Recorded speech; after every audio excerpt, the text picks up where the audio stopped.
আসসালামু আলাইকুম। আমার চ্যানেলে আপনাদের সকলকে স্বাগত।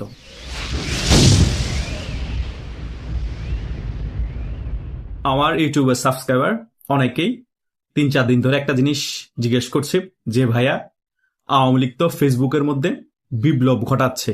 আওয়ামী লীগ এরকম একটি পোস্টার, প্রোফাইল পিকচার দিয়ে এবং ফেসবুকে আপলোড দিয়ে, এখন ফেসবুকের মধ্যে বিপ্লব ঘটিয়ে লাভ কি যদি আওয়ামী লীগ সংগঠিত হয়ে রাজপথে নেমে রাজপথ দখল করতে না পারে?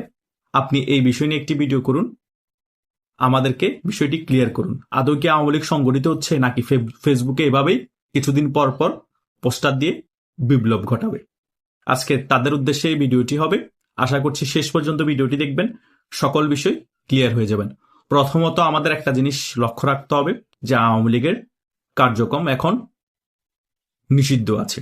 আওয়ামী লীগ চাইলেও রাজপথে খুব ইজিলি সংগঠিত হয়ে রাজপথ দখল করতে পারছে না। সো এখন আওয়ামী লীগের সবচেয়ে বড় হাতিয়ার কি?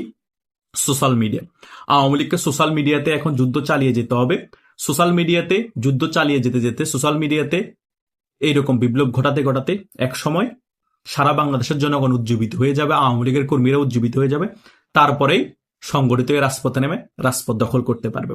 এখন যদি রাজপথও ভালোভাবে আমরা নামতে না পারি, সোশ্যাল মিডিয়াতে আমরা উজ্জীবিত না থাকি, বিপ্লব ঘটাতে না পারে, তাহলে আওয়ামী লীগ নামের যে রাজনৈতিক দলটা আছে সেটা কি থাকবে?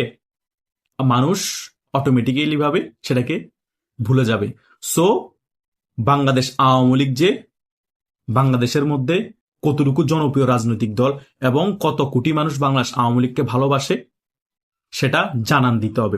অলরেডি ফেসবুকের বিপ্লবের মাধ্যমে, আমি আওয়ামী লীগ পোস্টারিং এর মাধ্যমে মোটামুটি সারা বাংলাদেশে জানান দেওয়া হয়ে গিয়েছে। সারা বাংলাদেশে অ্যাক্টিভলি এখনো 8 থেকে 9 কোটি মানুষ বাংলাদেশ আওয়ামী লীগকে মনে প্রাণে ভালোবাসে, সমর্থন করে। শুধু এই 2-3 দিনে 6 কোটি প্লাস ফেসবুকে পোস্ট হয়েছে আমি আওয়ামী লীগ পোস্টার। এটার কারণে অনেকেই বলা শুরু করে দিয়েছে আওয়ামী লীগ ফেসবুকের মধ্যে বিপ্লব ঘটিয়েছে। আওয়ামী লীগ এখন ফেসবুকে বিপ্লব ঘটিয়েছে, কিছুদিন পরে রাজপথে নেমে রাজপথ দখল করে আওয়ামী লীগ বিপ্লব ঘটাবে। কথা বুঝতে পেরেছেন? আগামীতে যুদ্ধ হবে এইরকম সোশ্যাল মিডিয়ার যুদ্ধ। যার হাতে সোশ্যাল মিডিয়া নিয়ন্ত্রিত থাকবে, যে সোশ্যাল মিডিয়া নিয়ন্ত্রণ করতে পারবে, সেই যুদ্ধে জয়লাভ করবে। এখন মোটামুটি আওয়ামী লীগ সোশ্যাল মিডিয়ার যুদ্ধে জয়লাভের পথে। কিছুদিন পরে সম্পূর্ণরূপে আওয়ামী লীগ সোশ্যাল মিডিয়ার যুদ্ধে জয়লাভ করবে এবং সেই জয়লাভের ফলে আওয়ামী লীগ রাজপথে নেমেও জয়লাভ করবে। এই আওয়ামী লীগকে কেউ ঠেকাতে পারবে না। এটা আমি সব সময় কিছুদিন পর পরে এই কথাগুলো বলি। তার মেইন রিজন হচ্ছে অনেকে 2-3 দিন পর হাল ছেড়ে দেন। হাল ছাড়বেন না ভাই, কারণ বাংলাদেশ আওয়ামী লীগ কোনো সাধারণ রাজনৈতিক দল না। বাংলাদেশ আওয়ামী লীগ একটি ইতিহাসের নাম। বাংলাদেশ আওয়ামী লীগের সাথে এই বাংলাদেশের ইতিহাস জড়িত আছে। এখন হয়তোবা ষড়যন্ত্রমূলক একটি গণ অভ্যুত্থানের মাধ্যমে আওয়ামী লীগের পতন হয়েছে। 2 বছর হয়ে গেল আওয়ামী লীগ একটি কোণঠাসা অবস্থায় আছে। বিএনপি এখন ক্ষমতায় আছে, তারা মামু ভাইগনারা মিলে একটু শক্তিপূর্ণ অবস্থায় আছে। তারা গায়ের জোর দিয়ে আওয়ামী লীগের কার্যক্রম সংসদ আইন পাশ করে নিষিদ্ধ করে রেখেছে। এইরকম আওয়ামী লীগকে ইহিও খানও নিষিদ্ধ করেছে, আইয়ুব খানও নিষিদ্ধ করেছে। তারা ইতিহাসে কোথায়? তারা ইতিহাসে ভিলেন হয়ে আছে, কিন্তু ইতিহাসে বাংলাদেশ আওয়ামী লীগ একটি রাজনৈতিক ব্র্যান্ড, রাজনৈতিক দল হিসেবে আছে। সেম এখনো এই তারেক জিয়া ইতিহাসে ভিলেন হয়ে থাকবে। আবার সেম বাংলাদেশ আওয়ামী লীগ দাপটের সহিত বাংলাদেশের রাজনীতি ফিরে আসবে।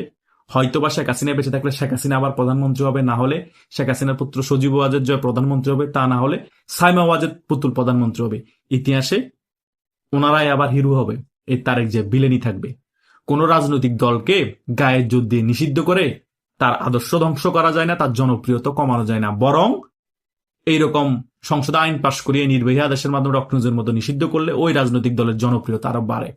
আওয়ামী লীগের জনপ্রিয়তা সবাই মনে করেছিল অনেক কমে গিয়েছে, কিন্তু 5 আগস্টের পরবর্তী সময় যতটুকু না কমে গিয়েছে আওয়ামী লীগের জনপ্রিয়তা, তার থেকে দ্বিগুণ বেড়ে গিয়েছে আওয়ামী লীগের জনপ্রিয়তা। এখন এই বারবার নিষিদ্ধ খেলার কারণে আরো জনপ্রিয়তা বাড়ছে।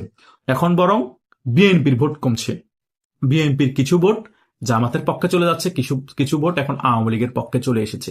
আগামীতে যদি কোনো একটি ফ্রি অ্যান্ড ফেয়ার নির্বাচন দেওয়া হয়, সেই নির্বাচনে আওয়ামী লীগ অংশগ্রহণ করে, নির্বাচনে বিএনপি থেকেও জামাত ইসলাম বেশি ভোট পাবে আর আওয়ামী লীগ 50%-এর উপর ভোট পাবে।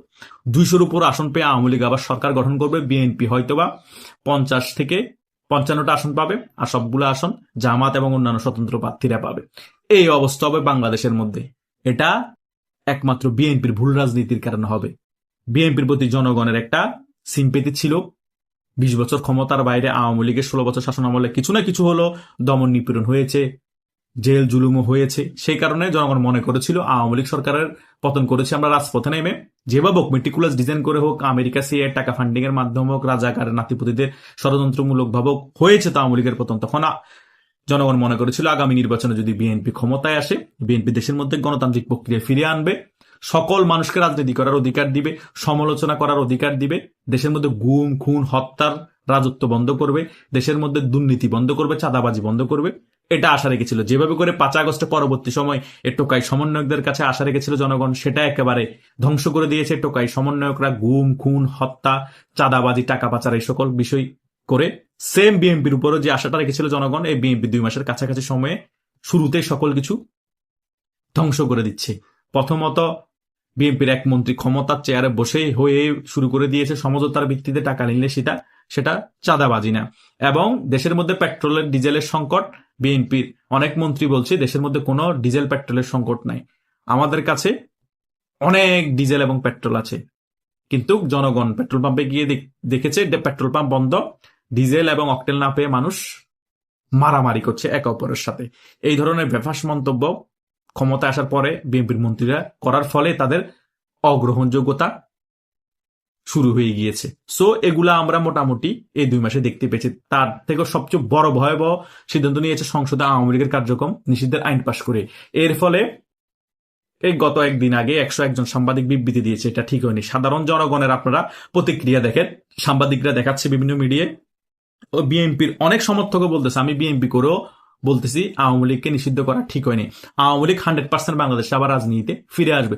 সকলের মতামত এটা, বাংলাদেশের 95% মানুষের মতামত এটা। বিএনপি বলেন আর আওয়ামী লীগ বলেন, অন্যান্য সমমনার রাজনৈতিক দল বলেন, তারা এই জিনিসটা বুঝতে পেরেছে। বিএনপি যারা নীতি নির্ধারক আছে, যিনি প্রধানমন্ত্রী, তিনি কি বুঝতে পারেন নাই যে আমার এই সিদ্ধান্ত বুমেরাং হয়ে যেতে পারে, হিতে বিপরীত হয়ে যেতে পারে। আওয়ামী লীগ তো 20 বছর ক্ষমতার সাত ভোগ না করলো, 16 বছর ক্ষমতার কাছাকাছি ছিল, 20 বছর বিএনপি ক্ষমতার বাইরে ছিল। বিএনপিকে চাইলে কোন একটা ইস্যু দেখিয়ে, 21 আগস্টের গ্রেনেড হামলার ব্যাপারগুলো দেখিয়ে, 21 আগস্টের গণহত্যার ব্যাপারগুলো দেখিয়ে, আরো অনেক বিষয় দেখিয়ে বিএনপিকে নিষিদ্ধ করতে পারতো না, জামাতকে নিষিদ্ধ করতে পারতো না, করেছে। শেষ পর্যায়ে জামাত যখন দেশের মধ্যে জঙ্গি হামলা শুরু করে দিয়েছে, আওয়ামী লীগের নেতাকর্মীদেরকে মারা শুরু করে দিয়েছে, দেশের অবকাঠামো ধ্বংস করা শুরু করে দিয়েছে, তখন বাধ্য হয়েছে 3 দিন আগে এই জামাত ইসলামীকে নিষিদ্ধ করতে। কিন্তু তখনও নিষিদ্ধ করা ঠিক হয়নি আওয়ামী লীগের। নিষিদ্ধ করা দরকার ছিল যখন আওয়ামী লীগ ক্ষমতায় এসেছে, তখন যদি করতো তখন একটা ব্যাপার ছিল। শেষ পর্যায়ে এসে যখন আর কুলে উঠতে পারতেছেন তখন নিষিদ্ধ করেছে। কিন্তু বিএনপিকে তো নিষিদ্ধ করে নাই। আমি বাংলাদেশে কোন রাজনৈতিক দল নিষিদ্ধ হোক সেটার পক্ষে না, সেটা জামাত ইসলামী হোক, বিএনপি হোক, সেটা আওয়ামী লীগ হোক, অন্যান্য দল হোক। জামাত ইসলামীকে একেবারে নিষিদ্ধ করলে 1971 সালের পরে নিষিদ্ধ করে রাখা উচিত ছিল, কারণ তারা মুক্তিযুদ্ধের পরাজিত শক্তি, আমাদের দেশের বিপক্ষে তারা অবস্থান নিয়েছিল। তখনই একেবারে তাদের সাথে ব্যাপারগুলো মীমাংসিত করে ফেলা উচিত ছিল। পরবর্তীতে মীমাংসিত না করে আওয়ামী লীগ 96 সালে তাদের সাথে জোট করে, এরপরে বিএনপি করে, এভাবে করে জামাত ইসলামী সার্ভাইভ করে গিয়েছে, এখনো সার্ভাইভ করে যাচ্ছে। তারা সবসময় ক্ষমতার অংশ হতে চেয়েছে। আওয়ামী লীগ 16 বছর ক্ষমতায় থাকার পরও তখনও নিষিদ্ধ করে না। শেষ পর্যায়ে যখন আওয়ামী লীগের অবস্থা খারাপ, তখন তারা নিষিদ্ধ করেছে। সো আমি নিষিদ্ধের রাজনীতিতে বিশ্বাস করি না। মতাদর্শ দিয়ে মতাদর্শকে ফেস করতে হবে, জনগণের কাছে ছেড়ে দিতে হবে কে নিষিদ্ধ, কার গ্রহণযোগ্যতা বাংলাদেশের মধ্যে আছে, কার গ্রহণযোগ্যতা নাই। সো আওয়ামী লীগকে আগামী নির্বাচনে অংশগ্রহণ করতে দেন, জনগণই নিষিদ্ধ করে দিবে ভোট দিতে ভোট না গিয়ে, এবং বা ভোট না দিয়ে আওয়ামী লীগকে। তাই নয় কি? এবারও যদি আপনারা আওয়ামী লীগকে নির্বাচন অংশগ্রহণ করতে দিতেন, জনগণই ডিসাইড করতো যে আওয়ামী লীগ বাংলাদেশে কি নিষিদ্ধ হয়ে যাবে, আওয়ামী লীগের গ্রহণযোগ্যতা বাংলাদেশে আছে নাকি নাই, জনগণ তাদেরকে ভোট না দিয়ে মুসলিম লীগের মতো করে দিত। অটোমেটিক্যালি ভাবে আওয়ামী লীগ রাজনীতিতে থাকলো, নিষিদ্ধ হয়ে থাকতো। সেটা তো আপনারা করার না। তার মানে আপনাদের মনে ভয় ছিল আওয়ামী লীগের আগে যে জনপ্রিয়তা ছিল তার থেকেও বেশি বেড়ে গেছে আওয়ামী লীগের জনপ্রিয়তা। কোনোভাবে যদি আওয়ামী লীগ নির্বাচনে অংশগ্রহণ করে, কলা গাছও দাঁড়ালে কলা গাছও আওয়ামী লীগের জয়লাভ করবে। সো আপনাদেরকে বনের বাগে খায়নি, মনের বাগে খেয়ে ফেলেছে। সেই কারণে আপনারা আওয়ামী লীগকে আগে ভাগে নির্বাহী আদেশের মাধ্যমে ডক্টর ইউনূসকে সিস্টেম্যাটিক ভাবে খেলাগুলো শিখিয়ে দিয়ে নির্বাহী আদেশের মাধ্যমে আওয়ামী লীগকে নিষিদ্ধ করে দিয়েছেন বা কার্যক্রম নিষেধাজ্ঞা দিয়ে দিয়েছিলেন, যাতে নির্বাচন অংশগ্রহণ করতে না পারে। পরে মামু ভাইগনা নির্বাচন দিয়ে আপনারা ক্ষমতা ভাগাভাগি করে নিয়েছেন। সো এগুলোতে কোনো লাভ নাই, কিছুই হবে না। আওয়ামী লীগ এখন ফেসবুকের মধ্যে বিপ্লব ঘটিয়েছে, অনলাইনে বিপ্লব ঘটিয়েছে, কিছুদিন পরে সংগঠিত হয়ে আওয়ামী লীগ রাজপথে বিপ্লব ঘটাবে। ঠেকাতে পারবেন না। এটা ইতিহাস বলে, আর এটা বাস্তবেই ঘটবে।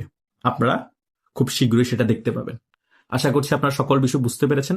তবুও যদি কোনো কনফিউশন থাকে আমার এই ভিডিও কমেন্ট বক্সে কমেন্ট করে জানাতে পারেন। ধন্যবাদ সকল।